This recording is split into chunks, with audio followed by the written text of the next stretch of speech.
ఎవరినైతే మొల చుట్టూ కట్టుకునేటువంటి పురులు కలిగినటువంటి చేతులు కలిగినటువంటి తల్లిని చూశానో ఆఖరికి ఆమె కూడా తత్తరబిత్తలాడి తెలిపోయింది.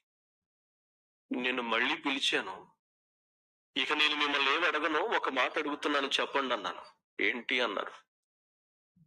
ఈ మాట అనటంతోనే మీరు ఎందుకు వెళ్ళిపోయారు అన్నాను. అప్పుడు వాళ్ళు నాతో చెప్పినటువంటి మాట ఏంటంటే, సమస్త మానవాళిని రక్షించటానికి నిజము కలిగినటువంటి పరిశుద్ధ రక్తం ఇదే.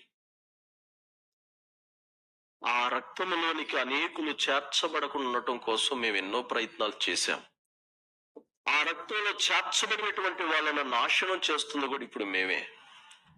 కానీ ఆ రక్తాన్ని ఎవరైతే ఉచ్చరిస్తారో, ఆ రక్తాన్ని బట్టి ఎవరైతే వాళ్ళు తలుస్తూ ఉంటారో, మేము అక్కడ ఉండలేం, మా వల్ల కాదు,